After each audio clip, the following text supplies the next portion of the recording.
Saan ka nga ba nag-celebrate ng Christmas? Hi guys, this is Gail. Working in a service industry ay sobrang hirap talaga makakuha ng Christmas day off. Lalo na pag Christmas Eve. Buti na lang this year, maaga-aga kaming nakauwi. Kaya naka-join kami ng Christmas Eve party. By the way, naki-gate crush lang ko dito sa bahay nila Trish. And I'm so blessed na sobrang bait nila. Talagang sobrang bubbly na mafe-feel mo, oh my God, ito yung Paskong Pinoy. Like yung sobrang ingay na Pasko sa Pinas, talagang dito din. Power! Watching how they prepare the food and yung music, parang, oh my God, I feel like nasa Pinas talaga ako. So Trish is one of my closest friend here in Singapore, and yung mga kasama niya sa house ay mga teachers. Plus yung ate niyang nag-work sa hotel din. And syempre, pag Paskong Pinoy, kailangan may pag-games. And wait, alam niyo ba, naka-receive pa ako ng mga gifts from them. Grabe, ang bait nila. Thank you po!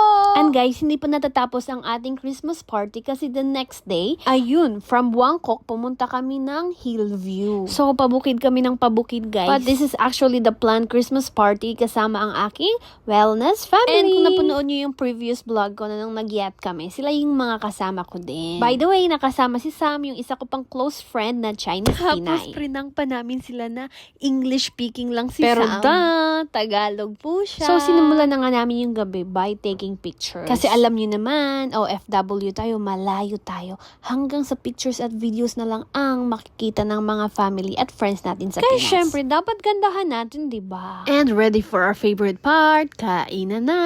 This is Teacher Nice and Engineer Mar. Sila yung dugot pawis nag-prepare para lang maging masarap at masaya yung Paskong ito. Alam nyo, na-realize ko na happiness is always a choice. Pwede naman pala talaga tayong sumaya during Pasko kahit wala yung family natin. Kasi friends are like families too. Kailangan mo lang buksan ang puso mo. Char! So guys, moving forward sa aming pinaka-fun na exchanging gift, which is basta nakawan ng gift. Alam nyo ba, muntik na magpatayan dahil lang sa nakawan ng gift. Buti na lang si Sai, yung beef yung pinapatay. Oh, pak, diba? Ang sarap talaga maka-receive ng gift during Christmas. Yung parang bumabalik kapag bata. Sobrang nakakataba ng puso. Kasi yung mag-i-effort sila para regaluhan ka, parang oh, thank you. So, yung finale ng aming gabi ay, of course, mag-TikTok. Kasi we can keep this as memories. And one day, babalikan namin yung mga videos na to. At masasabi namin, oh, that's one of the best Christmas I've ever had. Merry Christmas, everybody!